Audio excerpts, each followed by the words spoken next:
All right, I think I'll go ahead and get started. It is 5 minutes past the hour, it's 6 minutes past the hour. Thank you for your patience. Again, this webinar is being recorded. And I'll introduce myself. I'm Stephanie Stauffer. I work here in the Department of Education in the Bureau of School Leadership and Teacher Quality as a higher education associate. And some of you may know me because I am your liaison. But I do liaise with institutions of higher ed across the state on certification program development and review. The purpose of today's webinar, however, is to orient all of you who have agreed to review proposals for the Innovative Teacher and Principal Residency Program grants. At the top of the screen, you can see the trail of breadcrumbs and how to locate our grant proposal website on the PDE website. And after this webinar, by the close of business today, you're going to receive an email message that includes a copy of our presentation materials. That's a live link in case you want to go to the grant webpage and take a look at the documents there.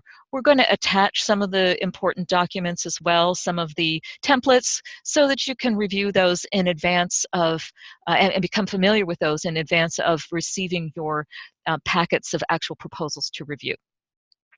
This is the second orientation. We offered an orientation yesterday as well.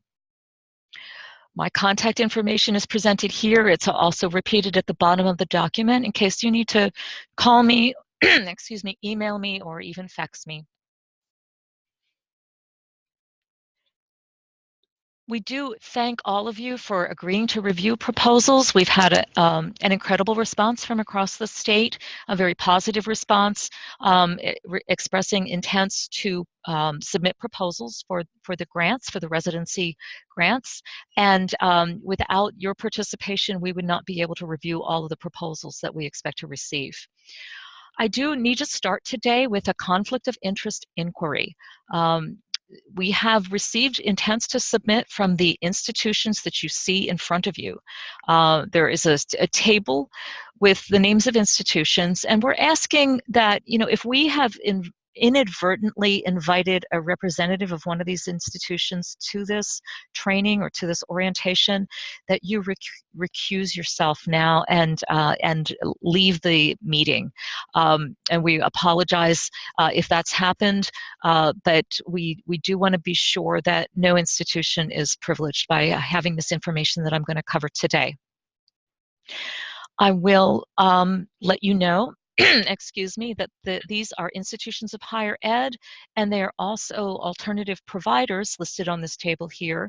As part of the application and proposal process, these institutions are required to partner with at least one high-need local education agency. And so the high-need local education agencies and other LEAs that are going to be partners are not yet listed because we haven't received all of the applications yet. So it could be that as you start to review, you might find that you have a conflict of interest because you have some affiliation with one of the LEAs that is being that is partnering in an application packet that you've received. If that should happen, simply contact PDE, contact me and my assistant Darlene Johnson. Her email address is towards the bottom of the document here, and you'll receive this document. And we will be able to assign you a different application to review. We appreciate your cooperation in this matter. And at this point, if you'd be so kind, we'd like to ask everybody who's attending to type your name and affiliation into the chat box and affirm that you do not have a conflict of interest with any of these institutions. You can access the chat box by going to for me, I drift my mouse to the top of the screen and a menu bar appears. There is to the right of the menu bar, ... If I hover over that, I get a menu and a drop-down menu, and one of those menu choices is chat. So in the chat box, please type your name, affiliation, and affirm that you don't have a conflict of interest with one of those institutions. We will also be sending you a general conflict of interest form, excuse me, and that will also contain an affirmation that you understand that the materials need to be kept confidential and destroyed after the review is complete. All right. I see one person typing in the chat box, and I thank you very much. And a couple more people have joined the webinar, but I think everybody had joined before I went over this request. Okay. So I want to provide you with an overview of the grant competition to start us out. A lot of you know a lot about this, but a lot of you have agreed to participate in reviewing proposals out of kindness, and you haven't had an affiliation with our development process. So let me just review that for you briefly. Here in Pennsylvania, we want to develop and promote teacher and principal preparation pipelines. We want to ensure that the most talented and diverse candidates enter and persevere in teaching and school leadership. In our Every Student Succeeds Act, which is the ESSA, I'll refer to that as ESSA in the future, in our consolidated state plan, we lay out some goals, some objectives, and some pathways by which we intend to meet those goals and objectives, and offering and encouraging and incentivizing the development of full-year clinical residencies for teachers and school leaders was part of that Every Student Succeeds Act consolidated state plan. The full text of the plan is linked here in this document, so that if you want to go and check it out, you certainly may. There's a section of the plan that deals with teacher preparation, school leader preparation, and professional development for teachers and school leaders. And so this grant is helping to fund existing programs so that they can expand or implement more fully full-year clinical residency programs, and that would be a full year of student teaching or a full year of an internship for a principal or other school leader, such as a career and tech center leader or an assistant principal.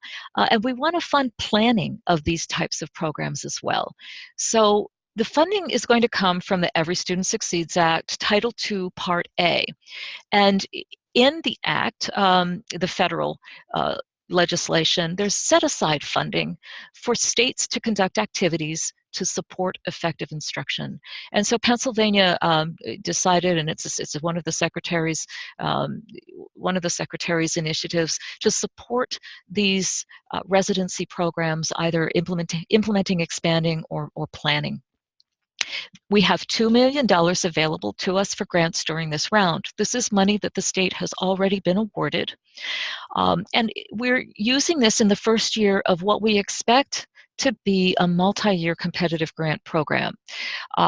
This is always contingent on the availability of funding. But it is the department's intention that as long as funds are available, that proposals that, for example, are funded for planning grants this year would then receive priority for implementation grants in years to come. The residency models that we're talking about, I've mentioned the teacher instructional models and the principal and school leader models. So for teachers, they appear both at the baccalaureate or undergraduate level and at the post-baccalaureate or graduate level. These can be offered by colleges, universities, or alternative education programs. Now, I will note that in Pennsylvania, the alternative providers are only approved to provide post-baccalaureate programs. The baccalaureate or undergraduate programs are all offered at colleges and universities throughout the state. And I'll make a note about post-baccalaureate programs. Those are programs that require a bachelor's degree for entry, and they can be post-baccalaureate only, where candidates are seeking the certificate and not a degree, or they can be programs that are embedded in a master's or a doctoral program. We consider all of those post-baccalaureate. And you may read proposals of any of those types. The principal and school leader residency programs are actually called out in the Title II Part A language, and those program types, they're all at post-baccalaureate, the post-bac level, and they're offered at colleges, universities, or from alternative providers. The grant program does include two types of competitive funding opportunities. We've got an implementation expansion grant for operating programs, as I mentioned, and this would be to implement and expand starting in the fall of this year, starting in the academic year 2018-19. The maximum award is $750,000. We don't have as many of those grant applications coming to us as we do the planning grants, which is the second type of application. Those have a maximum award of $75,000. And we'll note for you that the either type of award could be offered at the undergraduate, the teacher, post-baccalaureate, or the principal level. And institutions, applicants were invited to apply for either grant type and for principal programs or teacher residency models. The eligible applicants must be currently approved by PDE, educator program providers. We said it, institutions of higher ed, or the alternative providers, and they are required to partner with local education agencies, the LEAs, and at least one LEA partner must be high needs. So they must show that they've got one local education agency partner, which may be a school, a district, it may be a charter school, it may be an approved private school, or you may see intermediate unit partners, but there must be at least one. They must make an argument that supported by data that it is a high need LEA, but they may have more than one partner. They may also have other institutions of higher ed or alternative providers as partners. For the purpose of this grant, and I'm sorry, this runs across a page, the purpose of this grant, a high need LEA, is defined within our grant proposal guidelines on page 5, but I call out the definition here. And that means a local education agency with schools that have high rates of minority students or high rates of students in poverty, or can demonstrate chronic multiple teacher shortages in special education, STEM subjects, that's science, technology, engineering, and mathematics, or other state-identified or local shortage areas. And in the actual grant application requirements document, and we're going to send you a copy of that, we do lay out information on how to access lists that PDE has, or the federal government has produced with regard to high poverty rates. We've also given pointers into the public data files that provide information on the rates of minority students at schools and districts. And then as far as the chronic multiple teacher shortages, Pennsylvania Department of Education has identified teacher shortages in subject areas and in geographic areas, and those are listed in a document that's published by the Federal Department of Education. And once again, our application requirements document contained links to where those shortage areas are listed. You're also noting that we're opening up to the applicants the idea that they can make an argument that that there are local shortages. So if the application contains data to demonstrate that there are local shortages, then that school or district, that LEA can be partnered with. From you as a reviewer, this is item number 4 on the screen in front of you. We're asking that you provide us a brief biography, a resume, or CV for our files. And we've got a conflict of interest statement that's, I think I mentioned above, it's a general statement. We're going to ask you to sign that, and we're going to email that to you. Darlene Johnson will be emailing that to you after this webinar. And so in your response, if you haven't already supplied us with a bio, resume, or CV, you can attach that along with your signed conflict of interest statement and send that back to Darlene in one message. Again, her information is going to be at the bottom of the screen as well. We're going to ask you to review 3 to 5 packages of proposals using the review rubrics in documents that we will send to you. We're going to take a look at those documents as well so that you can be familiarized with them. That's one of the main parts of the orientation, gaining an idea of our required and priority elements and what the review rubric looks like and what our expectations are for you during that review. You're noticing that we say application packages. This is because, as we said above, institutions were invited to apply for different types of grants or more than one grant perhaps from the same institution at different levels. And if an institution has chosen to do that, we believe that there's efficiency in sending off those multiple applications to the same reviewer.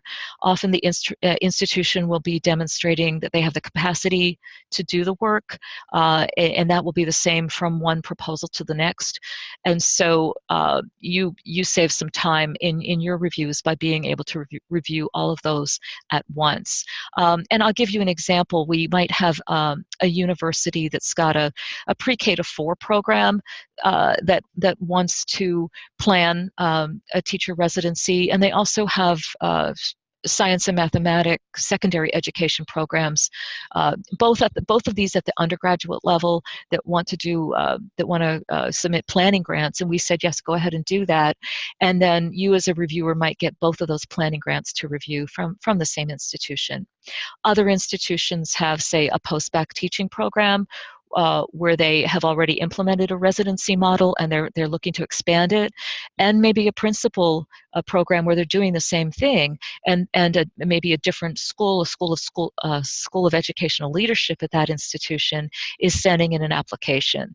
So you would get both of those applications to review. We do also ask that you adhere to the timeline. We're going to be sending out the review packages beginning on Thursday. We hope to have them all distributed on Thursday so that you'll have the rest of the day on Thursday along with Friday and then through till Monday to complete your reviews and email them back to PDE. This document, towards the end of the document, has instructions on what to do with your reviews when you're completed, but they are due by email to PDE on Monday, July the 2nd, 2018. I'm going to take a break now because some additional people have joined our webinar, and I just want to make sure that everybody has seen my request that all participants type in the chat box their name, their affiliation, and an affirmation that there's no conflict of interest with any of the institutions that are scrolling on the screen in front of you.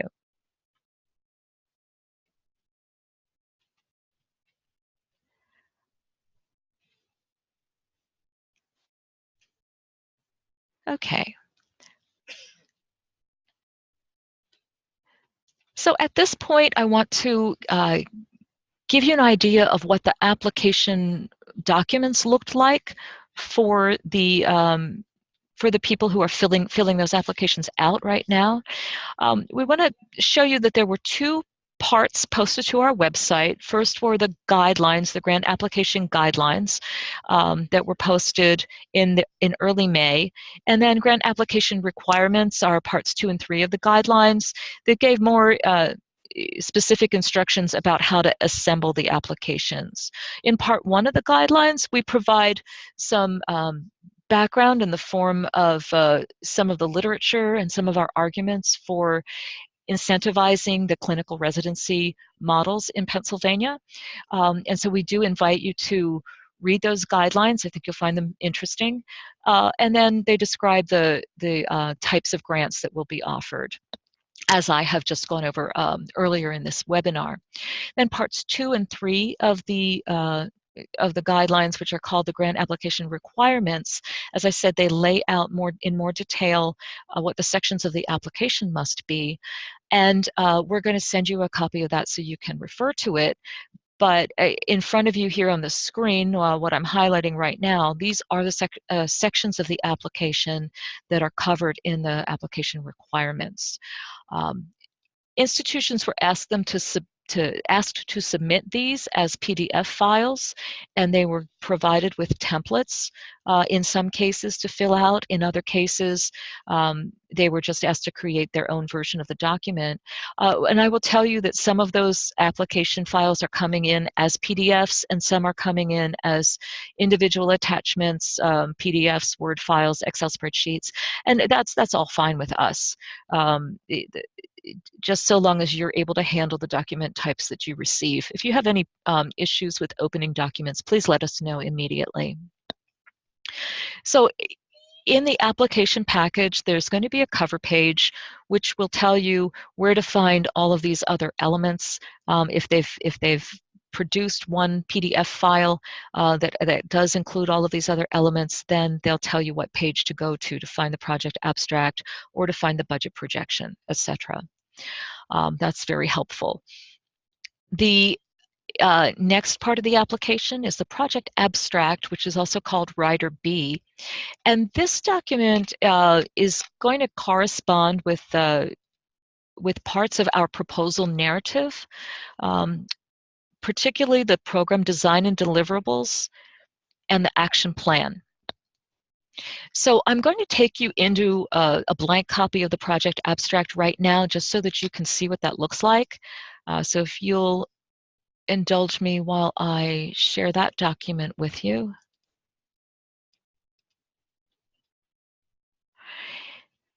This is a form, and this is a form that's been used many times here in our Deputate for grant applications. We've tried to tailor it for this particular grant application. So you'll see a lot of information about the lead higher education institution up here, and the type of institution it is. You'll see a specific project title, and then you'll see the instructional certificates under Part 4 that the institution proposes to include in its clinical residency program or project, and then a brief abstract of what the activities are going to be under this proposal. I think that those the certificates that are listed out here are going to be something that you want to take a look at, because you're going to want to check to see whether or not they align with the high needs areas that were mentioned up above. And it's not mandatory for a proposal to address the high needs areas, but you might want to take that into account when you complete your review. Then the heart of this document is the tables that appear in Part 6. We have one table, if you see highlighted in yellow, and I'm also highlighting the language for implementation and expansion grants. And then that's on page 2. If we scroll down to page 6, we'll see a table that's set up specifically for planning grants. And then if we scroll down a little farther to page 9, there is a table that all grants, that contains elements that all grants must address. So let me go back up to the first table. This asks the program or the applicant to succinctly list and describe goals, objectives, activities, and expected outcomes that are outlined in the application narrative. So you should be able to get a very clear idea. The proposal should come to life for you here in this table, where the program is describing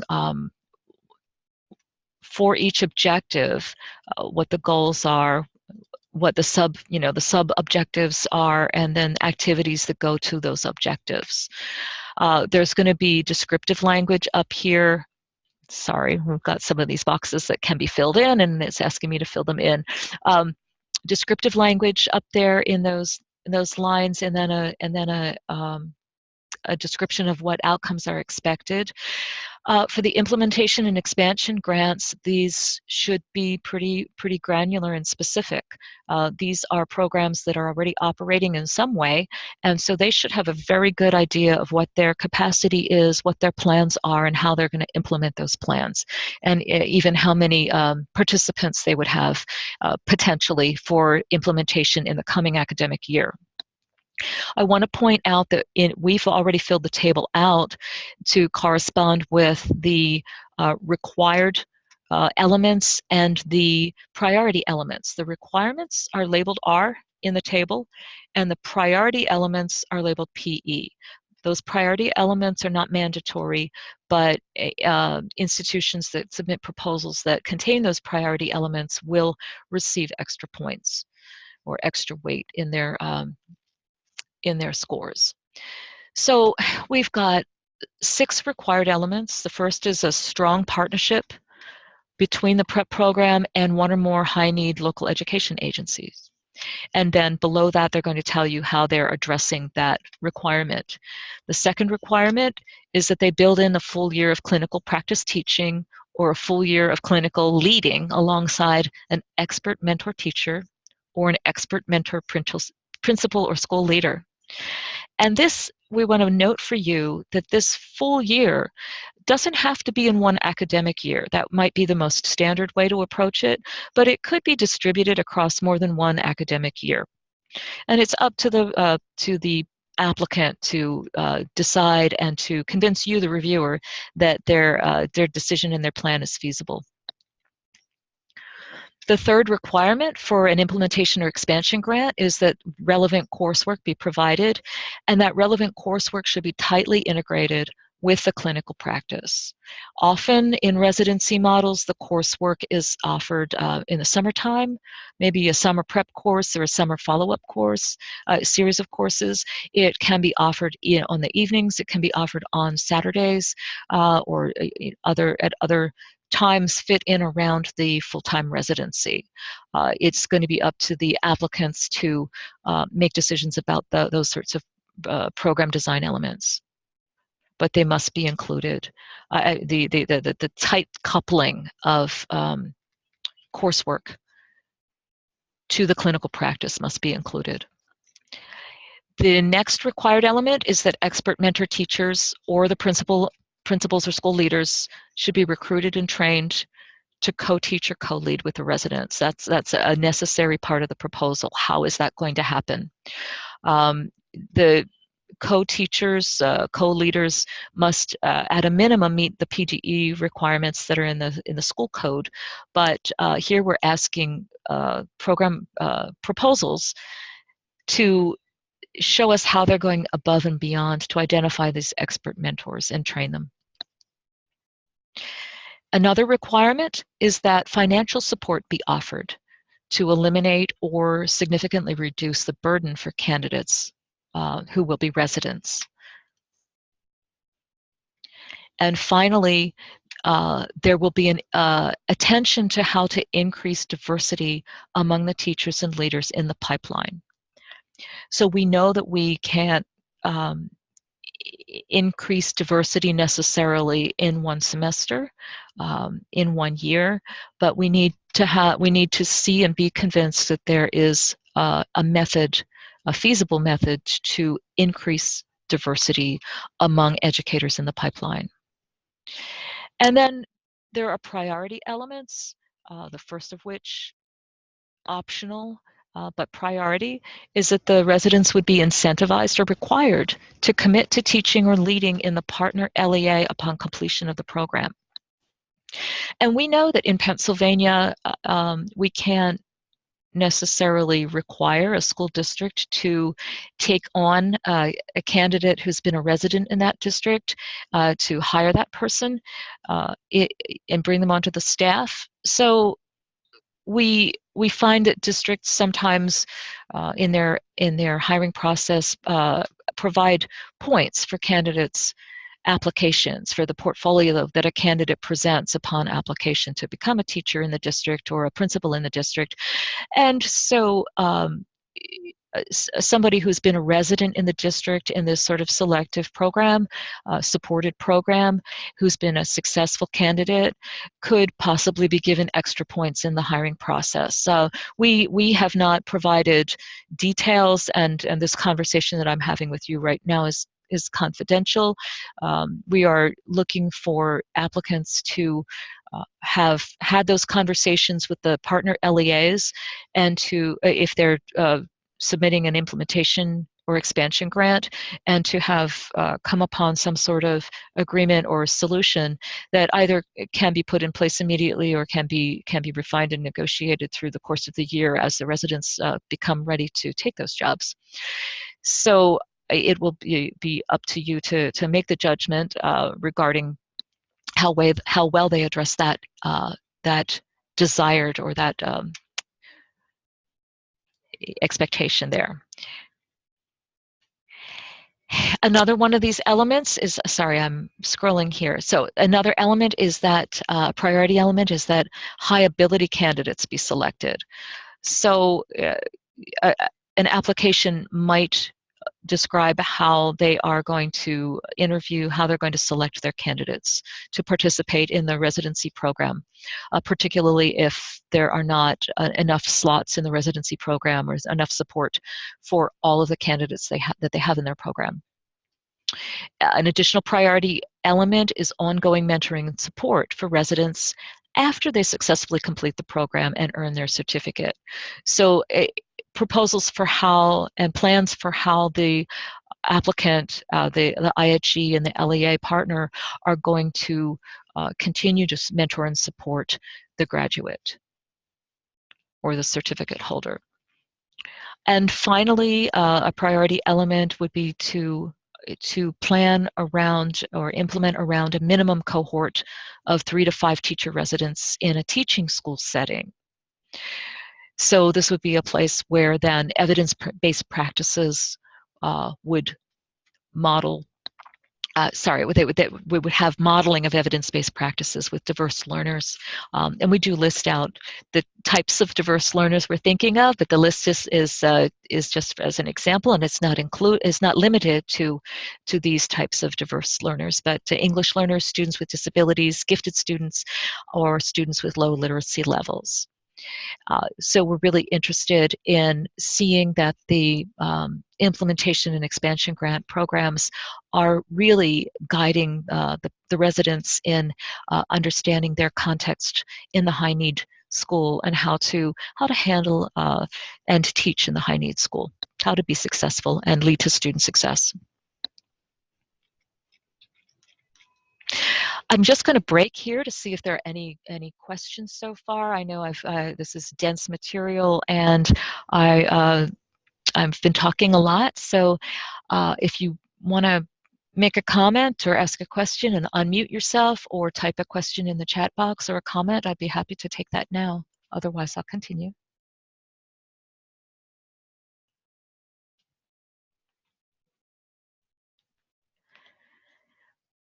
All right, I don't see anything, so I will continue. For the planning grants, we have similar sorts of required and priority elements. For the reviewers of the planning grants and the submitters, it's a little bit, it's a more abstract proposition to write one of these grant proposals and to review the grant proposal, because there's not going to be as much detail that brings the plan to life. We do expect that those who are submitting planning proposals will be building on work that is already being accomplished in their universities, colleges, alternative provider institutions, and with the partner LEAs. So they should be able to bring to life certain elements that already exist and that they're going to build out for you. But we do know that we're asking them to make proposals and tell us how they're going to structure their planning with their partner, but also what they expect, to some extent, what they expect those plans to contain. to the extent possible.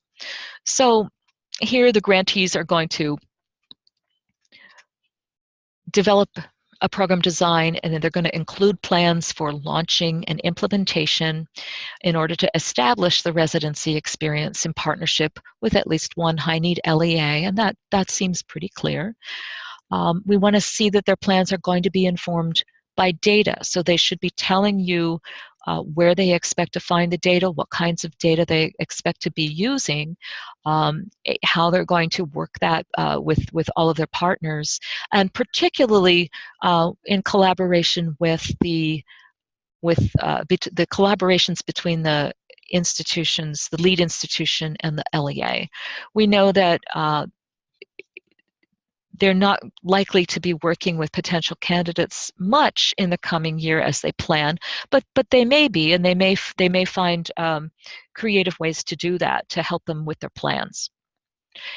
And other relevant individuals and institutions that they might be drawing in to help them plan for a sound and very robust residency experience.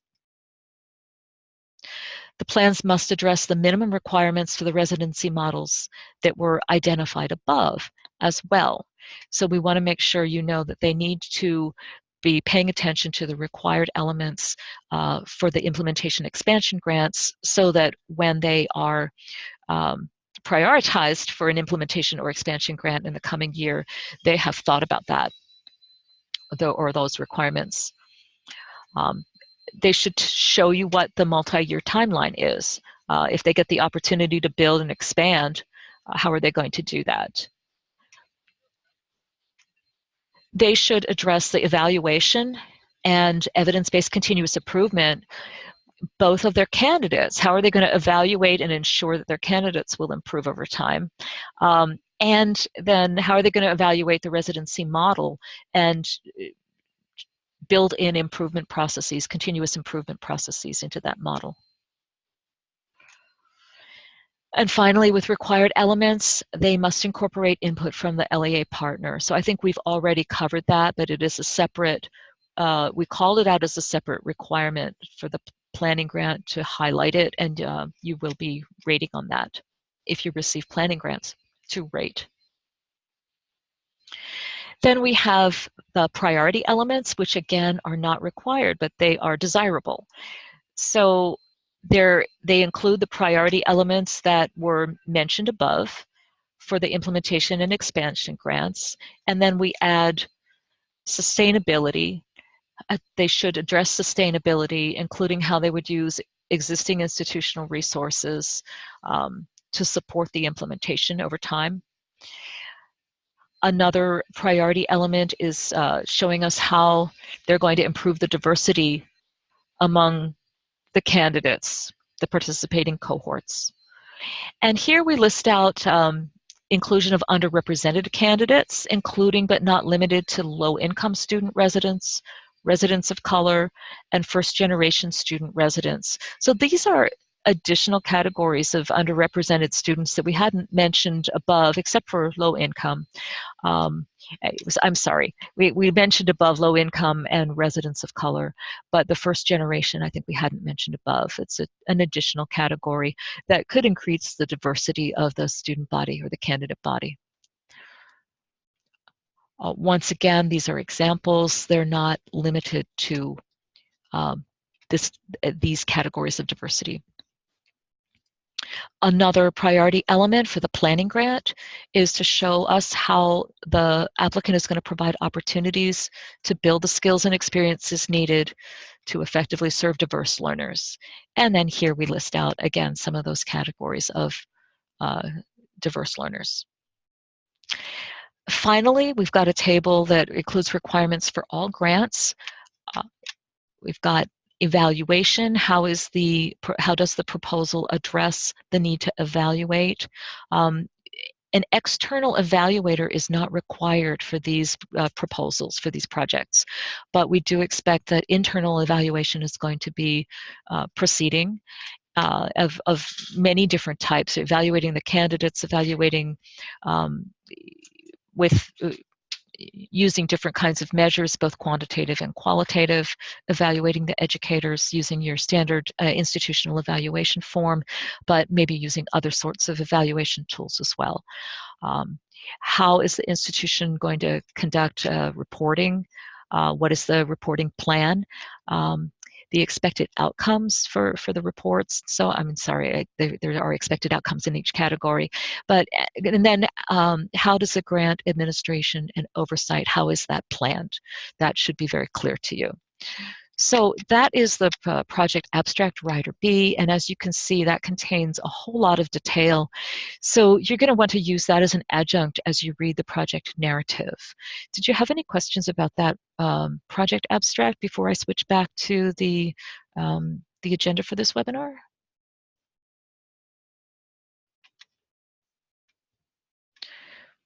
Well, seeing or hearing no questions, I will go back to sharing that other document. And here we go. So again, that's one of the documents that the institution is submitting as part of the application package. They're also submitting an agreement to participate form, which is going to have information about each entity that is participating in the proposal, and it'll have signatures. But we're going to include this so that you can see who the partners are. It's possible for a university or a provider to submit a proposal with just one LEA partner as a signatory, and indicating that additional LEA partners are that they are in the process of talking to additional LEA partners, and that's okay. We required at least one partner in order to be for the package to be accepted, but we understand that time was short in this grant proposal process, and that they may still be working on getting agreement from additional LEAs. There's going to be an acronym definition page and explanation. If the grant proposal refers to ongoing projects at the university, there might be an acronym that they use to refer to that project, or a project name. So on this page, you'll see all those things explained, so they don't need to spell them out in the proposal narrative every time. There is a one-year budget projection. We supplied a template, and I don't think I need to show you that template, but the institution was invited to use their own budget template if they preferred. We outline the categories, the budget categories that could appear on the template, and we're asking you to connect that up with section H of the budget narrative. So you're going to use this budget projection spreadsheet and the budget narrative to supply your rating on that part of the rating sheet. I want to let you know that we do have some of our people, some of our finance people and people who work with federal programs and administrative officers here at PDE who are accustomed to reading, reviewing, critiquing budgets. We're having them take a look at each and every proposal. So there will be eyes on this part of the proposal, additional eyes that are trained in budget and financials. So that's not to say that we don't want you to spend time and really think about the budget that's being proposed, but we just want to let you know that we do have that additional resource that is being applied here. The institutions are asked to submit evaluation instruments where they are available. They may come to us in draft form, or they may submit, for example, the evaluation tool that's used for end of course evaluations or teacher evaluations. So we've asked them to, again, submit where they are available, final or draft. We know that the implementation expansion grant proposals will have more fully developed instruments here. The planning grants may or may not submit draft instruments. We gave them that option, but we do believe it strengthens the package if they show us what's already in place at the university or other type of provider. And then the final element of the application package, which is the longest document, is the proposal narrative. This was requested to be limited to 20 double-spaced pages, prepared in 11-point Arial font. We got very specific there. That was to sort of standardize the expectation. I would ask you to focus on the meat of the proposal narrative rather than, if it went on to the 21st page, or if it's provided in space and a half, and instead of double-spaced Arial font. We're most interested in the meat of the proposal. If somebody submitted a 40-page proposal to you, please do bring that to our attention, because then we do have issues of fairness that come into play. But otherwise, would ask you to exercise a certain flexibility there. That proposal narrative will include an executive summary, and you're going to be asked to rate in each of these categories. And each of these categories has been more fully fleshed out in this grant application requirements document, part 2 and 3, that we're going to send you. So more flesh is supplied on the scoring rubric, and we're going to get into that shortly. I noticed that I'm at 151, and we projected that these would last for an hour, but I do expect that the webinar is going to go a little bit over an hour today.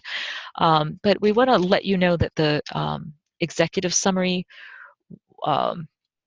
should give you a very clear idea of what the project looks like and what the plans are, who the participants are going to be, and what the expected outcomes are going to be. The local needs assessment is necessary.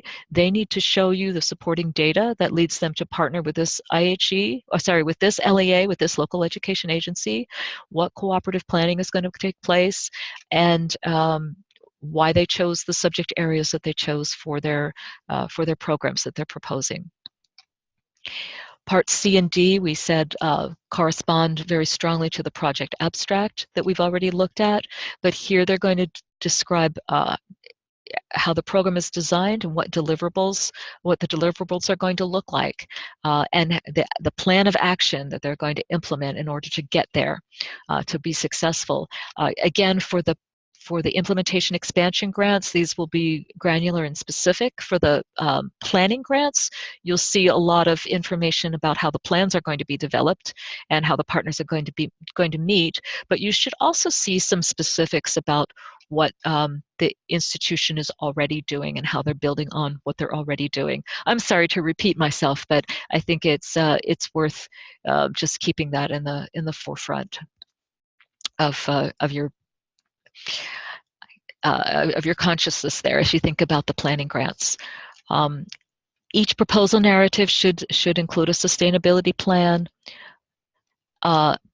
information about how the program will be evaluated, again, an internal evaluation. Different sorts of internal evaluations should be conducted. There is no requirement for an external evaluator. They should, in a different section, in section G, they'll tell you how they're going to disseminate the project results. And section H, as we said, is the budget narrative and connects back up with the one-year budget projection. The budget narrative should convince you that the budget has been well designed, and that the use of funds that is being proposed is a sound and solid use of funds.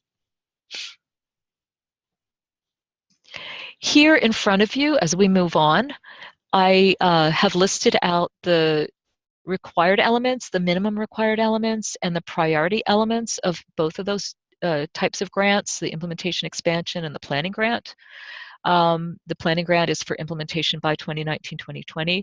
I won't go over those again because those were contained within the Rider B, the project abstract, in those tables that I went over in the Rider B. So you will receive a copy of this document, and this is a good place to come to refer to those required and priority elements if you would like a separate reference sheet. We're going to take a look at at the review rubric and the review documents that you're going to receive right now. So again, I'll pause to see if there are any questions or comments. And not seeing any, I'll continue. So let me share with you first the implementation and expansion grant evaluation document. This is the first page of the document, and actually the first page is something that you should be able to ignore. Here at PDE, our program assistant, Darlene Johnson, is vetting each and every application that we receive. And she's making sure that we have a cover page, that we have every element here on this document, listed on this document. We've got the project abstract writer B, we have the agreement to participate. It has at least one LEA and one IHE. We've got an acronym definition page. We've got a one-year budget projection, etc. In fact, Darlene has been contacting IHEs that have missed some of these pieces in the proposals that have been sent in today.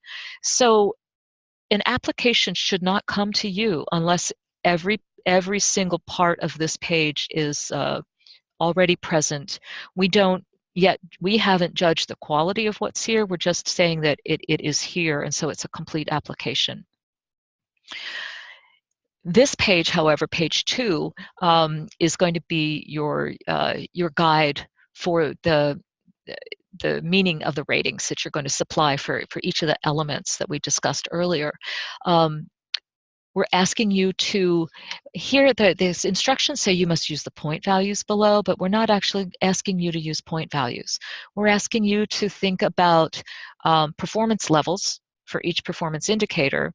The performance levels going from the best, very good, down to the worst, missing, with intermediate categories of good, fair, and poor.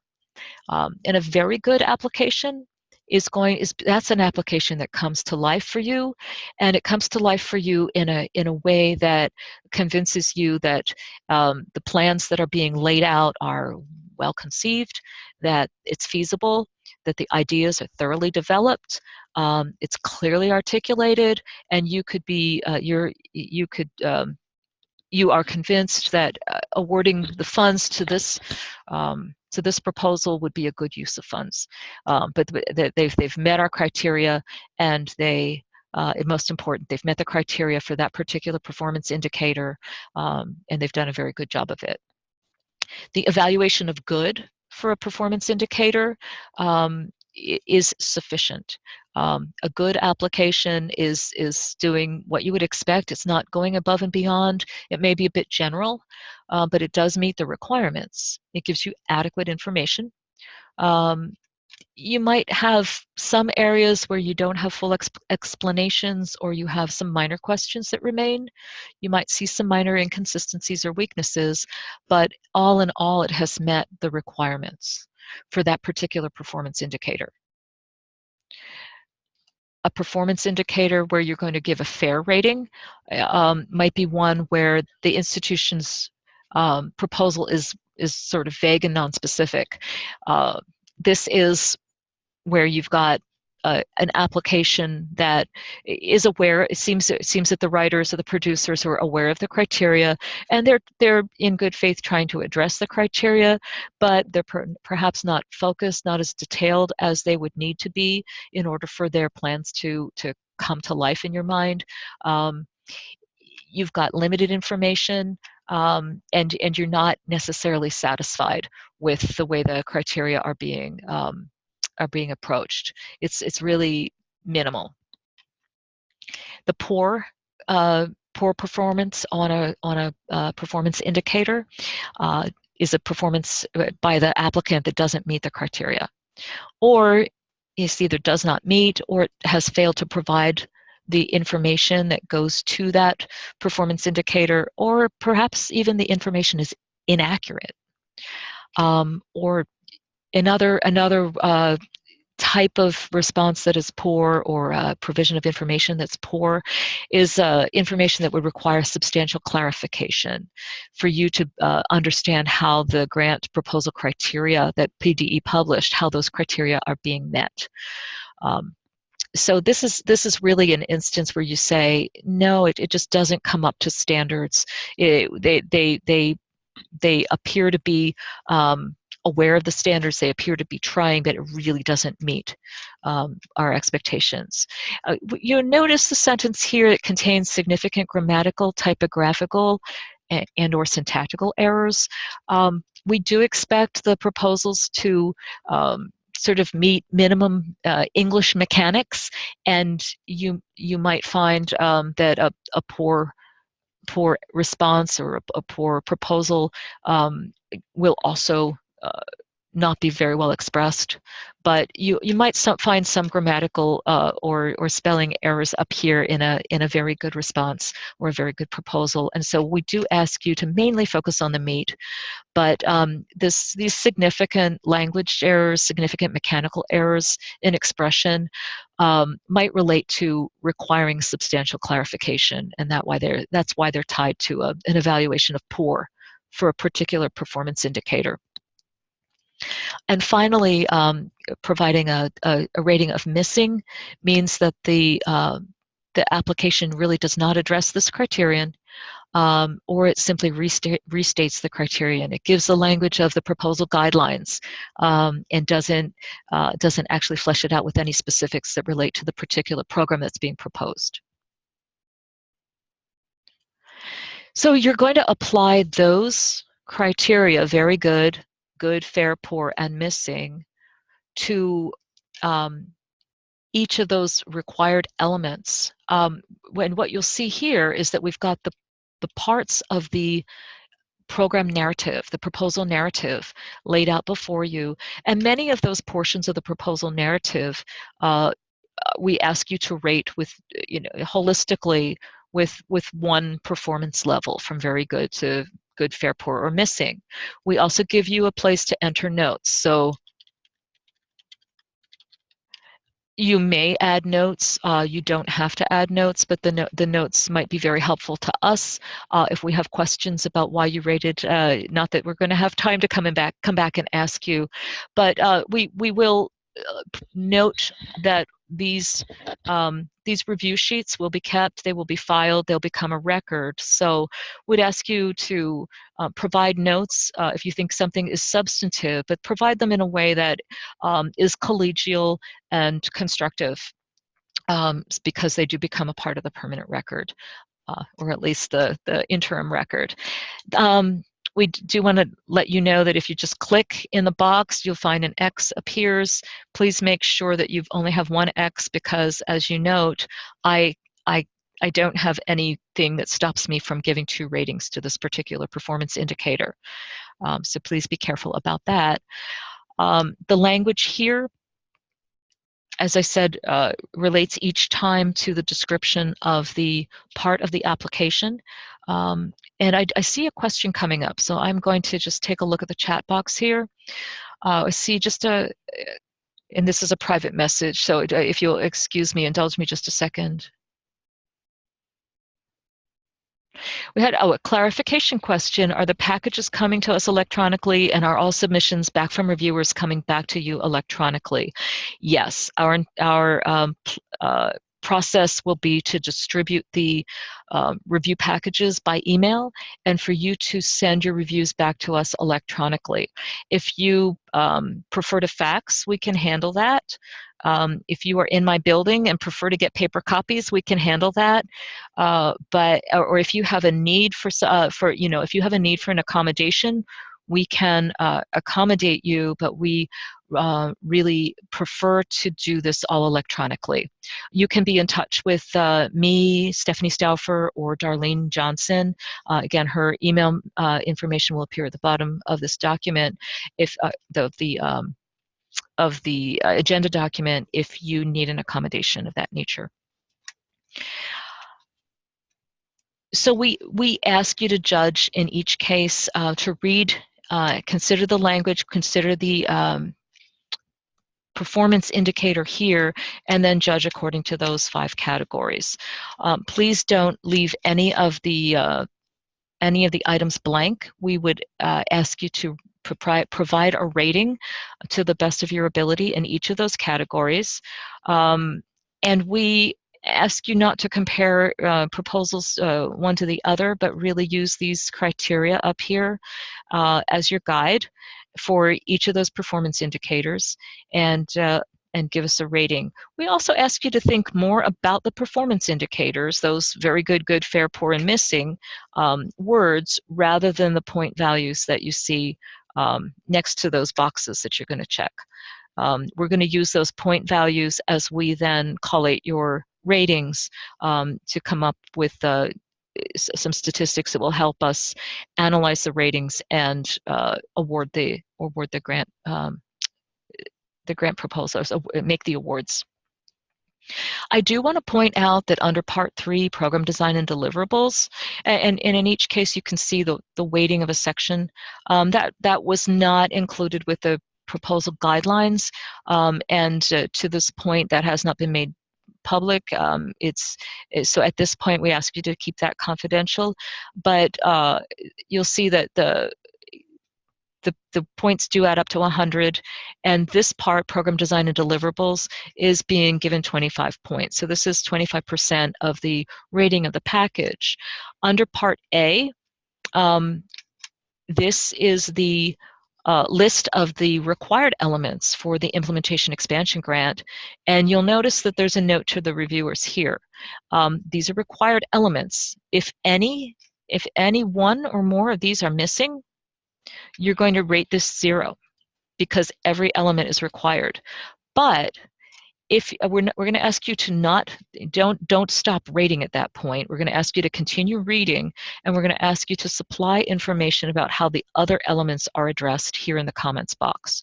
So this rating of 0 would be a red flag to us that this application did not address all the required elements. But if for some reason we would need to go back into the reviews and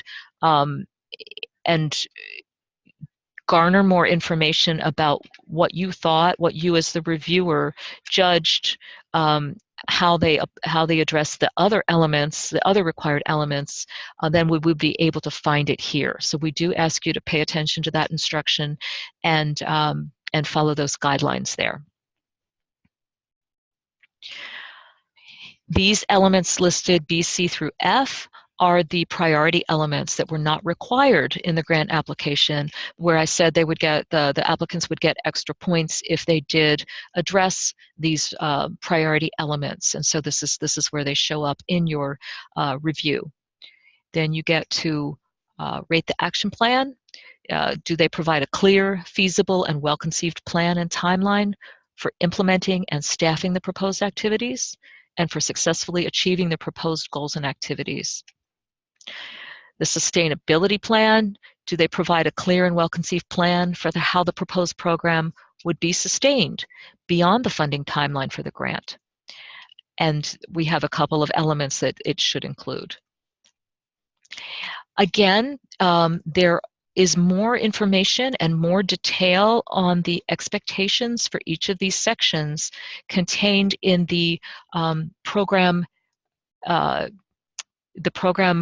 program requirements document, and we are going to supply a copy of that, and we would ask you to use that for reference if, for example, a grant proposal is you think it's going above and beyond and it's giving you way too much information in a given category. It may be because some of that information was recommended for the institution to supply in that category. These pieces that appear before you on the rating rubric were considered to be the most important, but it's not. An applicant should not be penalized for supplying extra information here, particularly if it responds to that additional detail that's there in the application requirements. And finally, we've got the budget information here that you're going to, two aspects of which you're going to rate, and you notice that those aspects are weighted differently. So the first is that it's realistic and cost effective, and that it has a breakdown of items with amounts, and the request matches the proposed activities. And those proposed activities, as you see here, they match the, sorry, it doesn't say this here, but these match the spreadsheet. Sorry, I'm sorry. It does say that here. This is the spreadsheet that it's referring to. So you've got the narrative matched with the spreadsheet. I'm sorry to repeat myself there. and that program expenses are matched with program goals, objectives, activities, and expected outcomes, and those were what appeared in the Writer B project abstract. So finally, and thank you for your patience, thank you for holding on and remaining in this webinar today. On the review sheet, there is the last page where you are invited to provide additional comments regarding how the proposal meets or does not meet the goals of the grant guidelines. It's not necessary for you to add comments here, but if you choose, if you should believe that you need to add more information, that there's something that really is important but didn't come up on the above rubric, please include that here. And again, it'll be a part of the record, so we'd ask you to make those comments collegial and constructive. Were there any comments or questions about this document that you're going to receive for rating?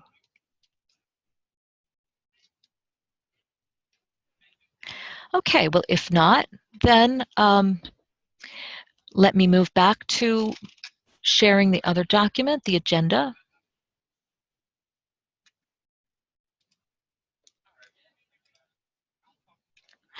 And I'll say the planning grant the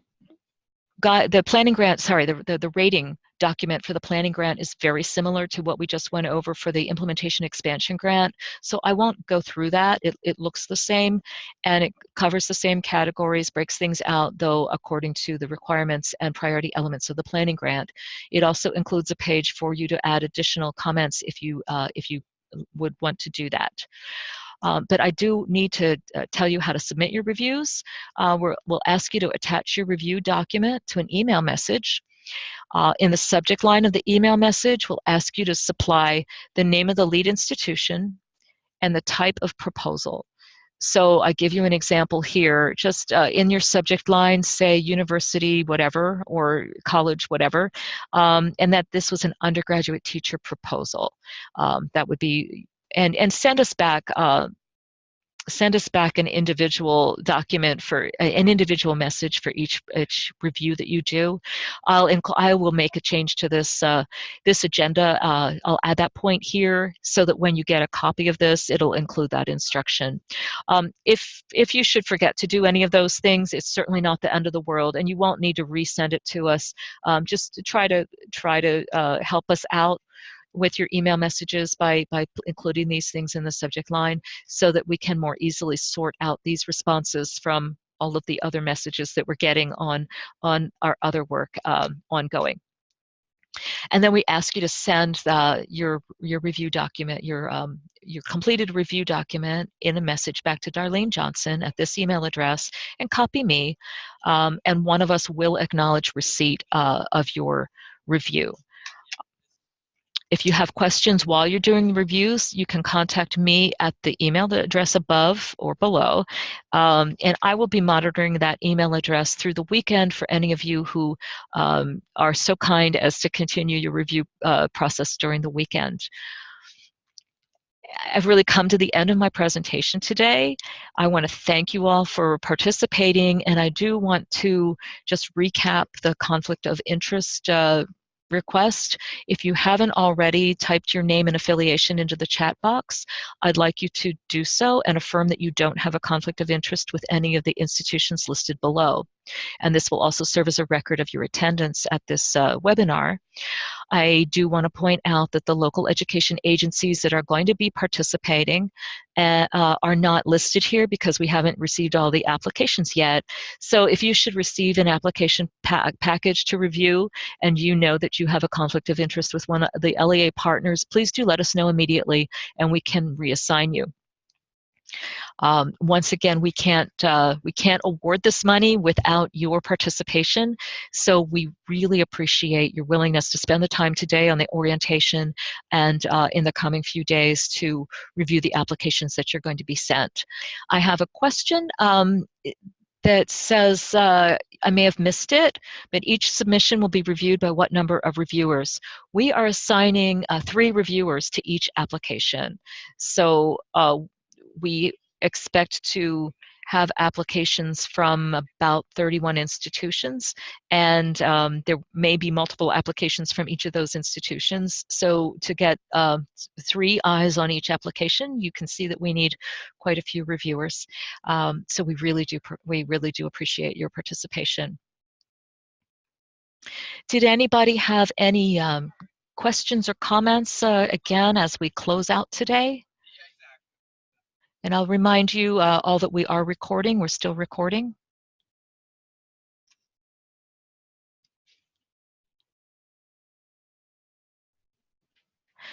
Well, if there are no questions or comments, once again, thank you. I'll stay on the line for a few minutes in case anybody wants to chat with me through the chat box. Otherwise, please email me or give me a phone call. I'm here till 4:15 this afternoon, in at 8:15 tomorrow. And I look forward to working with you through this process. Thanks.